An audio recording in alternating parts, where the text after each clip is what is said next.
Through the Mayhem, the Sightly podcast series, bringing marketing industry leaders together to discuss the ever-shifting media landscape. Learn about the ins and outs of real-time marketing, brand safety, influencers, data privacy, technology, and so much more. All from industry experts with real experience, giving you the real answers. Now, let's break through the mayhem. Welcome to Sightly's Breaking Through the Mayhem podcast. I'm your host, Annalise Cordello, and I'm so excited to be kicking off the new year with an amazing guest today, Eric Shih. Eric is the Chief Operating Officer for Cedara. Cedara is a carbon intelligence platform and one of the leading sustainability measurement companies in our industry. Eric, thanks so much for coming on the show today. Oh, thanks for having me, Annalise. It's a real pleasure to be on the podcast and very excited to obviously be speaking to a company really leaned in on this topic. So to start out, can you give our listeners just a little bit of background about yourself and how you've navigated your career over the years in the advertising and tech sectors? Sure thing. It's a bit of an interesting career path on my side. I started working obviously over 20 years ago now, showing a bit of my age, but I started working at technology startups, a couple of different ones when I started my career. So really started in technology, but I had a bit of a mid-20s crisis. And at that point, I actually thought I was going to work in the music industry. So the little bit of backstory, I was a DJ for 15 years, like playing clubs. I really thought I was going to end up working at like a record label. I actually went to grad school for a music business degree. But it was at a time when digital was disrupting the music industry. So jobs weren't that great at the time, and the outlook wasn't great for the industry. So I actually made the jump into TV at a music television network called Fuse, if anyone remembers what that was. But I ended up spending 10 years in the media industry, cable television networks and digital media, and ultimately pivoted another time into ad tech. And I ended up at Teads for many years on the leadership team there. And that's how I got into advertising, right? I was sort of touching advertising when I was working in TV, but Teads got me really into the ad tech world. And then ultimately how I ended up at Cedara, which is founded by a number of folks that I worked with at Teads as well. That's awesome. We're definitely going to need to set up time to hear more about the DJ stories. Do you ever still DJ like as in your free time? You know, these days I'm definitely retired. I play few and far between, maybe like the occasional wedding when one of my friends asks, but Okay. it's very rare these days. That's fun though. That's awesome. Yeah. And so how did you, like, what drew you to the realm of sustainability in particular? Yeah. So, I mean, it ties into the fact that I think a lot of us at Cedara, at least in the commercial side of the business, we all came from the media industry for the most part. We also had long careers in ad tech. Actually, a bunch of us that come from Teads, as I mentioned. But we were all very passionate. I think the one that unified all of us, so we were very passionate about making environmental impact. A lot of nature lovers, just a lot of people just generally want to do good for the planet. And when we all left our like respective paths and our different jobs and careers, we wanted to find a way to make an impact, right? How do we we've had to figure out how do we lead the media industry, but still leverage the experience and the skills that we had. And Cedara really presented that opportunity, right? It's sort of the intersection of media and sustainability. And there's already this great momentum in the industry with Ad Net Zero, with, you know, the people recognize that the marketing industry represents like 4% of carbon emissions globally. So there was work to be done, like within the industry. And not everyone obviously pivot into working in oil and gas or logistics or manufacturing. So we had to think about how could we make a difference with obviously the experience that we have. And this was an obvious way for us. And also on a personal level, I just had twin babies like early this year. So I started thinking about how do I look out for their future versus mine. And this was just a great way for me to think about doing something good for them. Oh, I love that. Congratulations on the twins, Thank you. by the way. That's so cool because I think it's really awesome when there's a personal passion that can align with a career opportunity. It's really not every day that you see that. And it's really inspiring to hear your story and hopefully that can motivate others to find those intersections of where your passion aligns with, what you're good at and what you already know. So that's cool. Absolutely. And for anyone listening in, trying to think about how they can make the switch or make an impact, definitely connect with me. I love connecting with people that are trying to do the same thing and give advice on that because we've been through it. I Yeah. have a lot of advice to give. Thank you for that. That's Yeah. awesome. So for our listeners that may not be as familiar, can you tell us a little bit more about Cedara and what the mission is? I know we've gotten a little Sure. bit into it, but Yeah. So I guess we'll start with the mission, right? We started the company with really the goal of mapping carbon emissions across the marketing and advertising ecosystem, and ultimately using that data to provide actionable intelligence, as we describe it, to help our industry achieve net zero, and also ultimately the companies within it achieve net zero. Now, how do we provide that intelligence? Ultimately, our company provides a SaaS solution, which is the Carbon Intelligence Platform. And this SaaS solution allows anyone in the media ecosystem, it could be brands, could be agencies, platforms, publishers, really use it to comprehensively measure their carbon footprint, reduce, compensate emissions if they want, and really build that strategy, right? To be able to share that data widely in the ecosystem so everyone could sort of help the industry get to net zero ultimately. and as you said, there's been so much momentum on, the topic of sustainability. It's become a very important topic for everyone, really, but even in the advertising industry between publishers, ad tech, and the industry in general. So can you tell us a little bit why it's crucial for organizations, particularly in our industry, to prioritize building a sustainable supply chain? Sure. So I think it's good to provide a little background on where emissions are sitting in our industry in particular. So if you look at advertising, and this is very similar to other industries as well, the bulk of carbon emissions actually sit in our supply chain. Over 90% actually of our carbon emissions will sit in the supply chain. And that is ultimately in the form of what's known as scope 3 emissions. So probably good to take a step back and give everyone a primer on what the different scopes of emissions means. Well, there are 3 scopes of emissions as defined by the Greenhouse Gas Protocol, which is a framework for measuring carbon that all companies or the majority of companies use across industries. So scope 1 emissions are emissions that come from any direct energy that you use as a business. So think about a coal-powered factory. That doesn't really exist in the advertising industry, so not as relevant. But scope 2 emissions are relevant. It's the energy you purchase as a business. So that could be electricity you buy for your offices or natural gas you're purchasing. So there's some of that in our industry, but most of the emissions really sit in scope 3, and that is emissions coming from what's known as your value chain or your supply chain, everyone that you work with in your day-to-day business.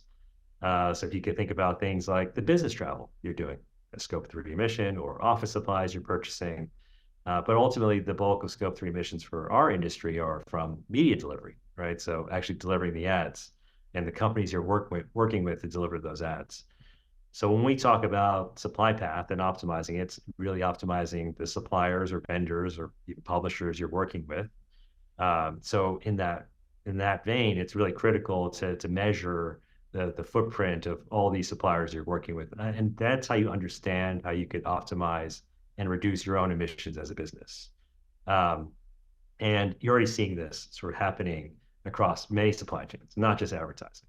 So brands, which are companies at the end of the day, are already like knocking on the door of all their suppliers in different supply chains and asking for emissions data, because many of these brands have net zero targets.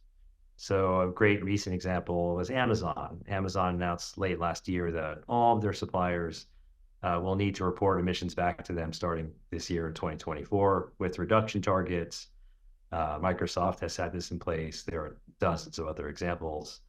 And now you're starting to see that trickle down to the media industry, where an organization called GARM, which is the Global Alliance for Responsible Media, which is part of WFA, they actually released an action guide in earlier last year at Cannes, basically saying the number one action for brands right now is making sure your suppliers are sustainable and measuring those suppliers, because that's the number one action a brand can take to decarbonize their business, which is a huge, basically confirmation of what is happening in other industries today.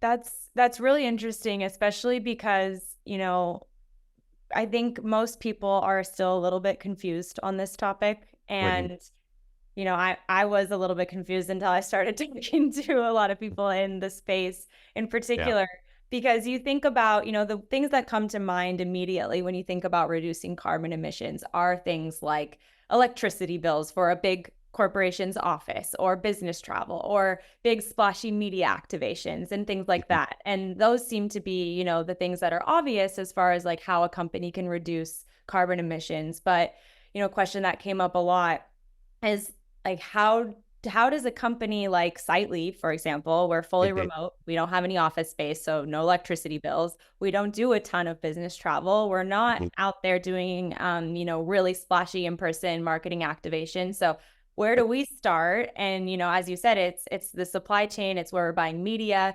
And can you remind me, what did you say was the percentage of emissions that scope 3 and supply chain is contributing?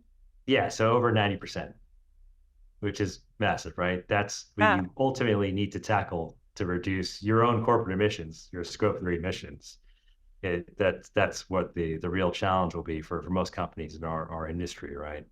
But to your question, right, what can you do from a Sightly perspective, given that you've taken all these great steps, right? But first off, congratulations to Sightly, because you're already in a major, like, advantageous position being fully remote, sort of like our business. So you've eliminated a lot of the potential sources of emissions.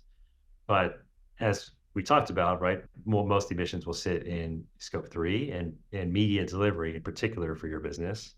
So really the first thing that you and other businesses need to do is get transparency on where those emissions are coming from in scope 3, right? You need to have understanding of the carbon footprints of your vendors they work with, who's contributing the most emissions in your supply chain. And then once you have all that data, then you can start thinking about, all right, how do I think about reducing over time? How do I set reduction targets? And how do I work with my partners at the end of the day to make sure that they're setting reduction targets on a path that's in line with my company, your company, right? If you set a reduction target, your other suppliers should be on that same path. And that's what's happening, right, in other supply chains. This is why, like that Amazon example, why they're demanding that data from their suppliers with reduction targets, because Amazon has a goal in mind and their suppliers need to follow suit. For us, we've also tried to work with companies on advising how they could reduce emissions further through technology. So we've actually introduced what we call a reduction marketplace in our platform, which is a number of third-party solutions that you could use to reduce emissions either at a corporate or campaign level, because we're in the campaign business. And that's just another way to think about reduction, right? Maybe it's compressing the assets that we're using to save more data, or throttling bids within the platforms we're using. Any way to save energy, save carbon. And the last thing I'd note for yourself and other companies is this is a long-term mission. There's no like quick win overnight on scope 3, and this is why companies are getting started now in other supply chains. The goal is like 2030, 2040, whatever the year is. It's not like instant win that happens overnight this year. It takes investment and work with your partners. But I think we have a good path in our industry because everyone is sort of aligning around this objective. That's what's really needed to advance this forward. Yeah, that collaboration is definitely going to be crucial here, because there are so many pieces of the supply chain in the advertising industry, right? Exactly. There's so many parts. I have a million questions, but one, for a reminder for our audience. So if a company pledges to be ad net zero by 2035, let's say, can you give our audience a reminder of what the requirements are to achieve that? Sure. So there's the organization known as Ad Net Zero, which I'll start with, which we are supporters of. So Ad Net Zero, which started a couple of years ago, has about 200 plus companies in it today across different countries, including the US, obviously, but the UK, Australia, New Zealand, and Ireland. But of those companies, which are representative of different big brands, big agencies, and platforms and publishers, Ad Net Zero has told all those companies that everyone needs to have a net zero target, a science-based net zero target in place within the next 12 months. So what does that mean? Well, a science-based target is typically one that's set with the Science-Based Targets Institute, which is an organization known as SBTI. It's sort of the de facto standard, right, for companies that want to set a target and achieve net zero. But what does net zero mean? Well, it's actually a number of steps that you have to take. If you set a net zero target, there's a near-term target that you need to achieve, which is by 2030. And that target would be reducing your emissions by 50% as a business. Just at a most basic level, there are some nuances there depending on the size of your company. But then 2050 is the real sort of nut that everyone needs to tackle, is that you should reduce your total emissions by 90% by 2050. And then the remaining 10% you could actually offset to get to net zero. So as I mentioned, this is a long-term play, but companies need to start now, and there are ways to get to this goal. It's just, it does take collaboration, but it takes, again, investment and really focus as a company to get there, which I think it is doable. Yeah, and that's what you guys are doing, right? You're helping exactly. people achieve that and measure that. So can you get into a little bit about how it all works? Like, how does the platform use data-driven measurement to measure the sustainability and the carbon emissions? Yeah, definitely. It really comes to the foundation of our platform. Right? The foundation of our platform ultimately is comprehensive corporate measurement of emissions for companies that are in the media supply chain. So if you think about corporate measurement, it requires you to have lots of data, lots of actual data from vendors to do the measurement. And this is how carbon measurement works in other industries for other companies. But the data where we're getting is, if you think about like data across the organization, it's both corporate overhead data, like the business travel you're doing or the energy or electricity purchases you're making, but also all the media activity, which is like all the impressions you might deliver as a business, or all the bid requests you do as a platform, the data center that you're using and the emissions from your data center, which we pull from AWS or whatever else that you might be using as a business. So we're getting all that data into the platform and translating that into carbon through what's known as emission factors, which are coefficients, or let's boil it down, they're calculators that turn spend and activity data into carbon data. But ultimately, it's data driven in that fact that we work with companies to get their actual data to transform to or measure carbon, and we're not using estimates. Like, this is the challenge that the industry has sort of dealt with as they try to start it off like sustainable media approaches. It relied on estimates because most companies are not measuring their emissions in our industry, at least not yet. But the problem with estimates is, as I think we all know, is that there's a high degree of error, and you can't rely on estimates to get to net zero, because how do you prove actual reduction without working or knowing the data from a company? So this is what we're trying to solve. This is an ambitious goal. Obviously, it doesn't happen quickly. It takes time, but that's our approach, and I think that mirrors the approach that we're seeing in other supply chains, right? And that's what we'd like to take, obviously, is the best practice and standard, if you will, that companies are already doing across other parts of their business.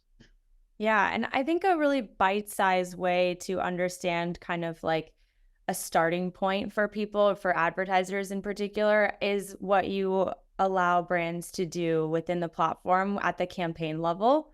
Can you talk us through that just a little bit more? So, you're able to offset the emissions of like one particular campaign. How does that work, and what kind of feedback have you guys gotten from that? Yeah, sure. So first step, obviously, is being able to measure the impact of emissions on a campaign level. The great thing is that when you're measuring a business, particularly an ad platform or a publisher that's delivering campaigns, or even an agency, you're getting all this media activity data, right? All this campaign delivery data. So in our platform, we're able to automate the measurement of those campaigns at scale, because we're getting all this data anyways, because we need it to measure the scope 3 emissions for the company, which are part of the corporate emissions. So now that we have all that data, we can do the measurement, we can break it down at a campaign level. Well, now you can understand, well, hey, campaign X generated, I don't know, 1 ton of emissions. We have that data so that we have a built-in, as I mentioned earlier, reduction marketplace that you could use to reduce emissions by using third-party solutions, or an offset marketplace. So an offset marketplace will allow you to compensate emissions which you can't reduce at the end of the day, right? So, and that allows you to buy what's known as carbon certificates. You're basically investing in carbon removal projects. There are 60 some odd carbon removal projects in our offset marketplace, all verified and curated, and across different technologies, right? A carbon removal project could be something as simple as planting trees in a forestry project, or something way more advanced like direct air capture, which is the companies are building huge machines that suck carbon out of the atmosphere. But ultimately, our platform allows you to choose what you want to invest in transparently, and then apply those certificates or removing carbon to removing the carbon from the campaigns you're delivering, right? So it's a seamless way to compensate in our platform. Yeah, that's awesome. And I actually liked the extreme examples there because, there's campaigns of all different sizes and budgets. So it's cool that there's options for any type of campaign that advertisers might be running. Yeah. Okay, so one question that's a little tricky that I have is there a couple parts of the supply chain that are most responsible for the highest carbon emissions? Or do we all share the same responsibility to make the advertising industry a more sustainable place? So I think it's more your latter point, right? We don't try to call out companies or parts of the industry that are generating more emissions than another. It's sustainability, and getting to net zero is, as we sort of hinted at throughout our discussion here, is a collective effort. It's collective responsibility. So if you think about our supply chain in the media world, each level of that supply chain has an impact on the level above it. So like a publisher's emissions will obviously impact the ad platform that's buying inventory in that publisher. And same with the SSP impacting the DSP above it, and the DSP impacting the agency. So at the end of the day, to lower the emissions in the industry, you need each level of the supply chain cooperating, because it has a knock-on effect for each of the parts of the supply chain. But the way to get there, I think, for our industry is there's a few things that are coming together, which will help us work together. And a lot of it could be financial pressure, right? Because most companies won't really do anything unless there's some financial incentive or disincentive to take action.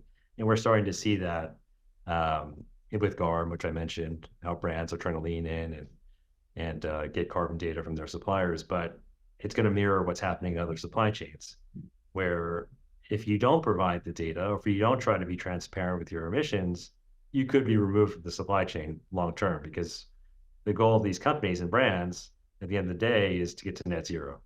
So if you're not cooperating and helping companies get to net zero, there could be less of a chance like you stay in the supply chain at the end of the day. Of course, this is a long-term, it's a long-term initiative. But even beyond the financial incentives, there is regulatory pressure. So in Europe today already, and in the UK, there's already a requirement for tens of thousands of companies to report carbon emissions. And we're seeing that start in the US with California most recently with their legislation. And then SEC will likely follow on at some point with their own requirements. So it's coming, and it's coming at a rate that will increase as we get closer to net zero target years, because the pressure will increase either for companies or shareholders or government regulators. It's just a matter of timing at this point. Yeah. Time is now to start thinking about this, everyone. Yeah, exactly. You heard it from Eric. We all have to do our part. And I think I'm really hopeful to see the advertising industry become a more sustainable place.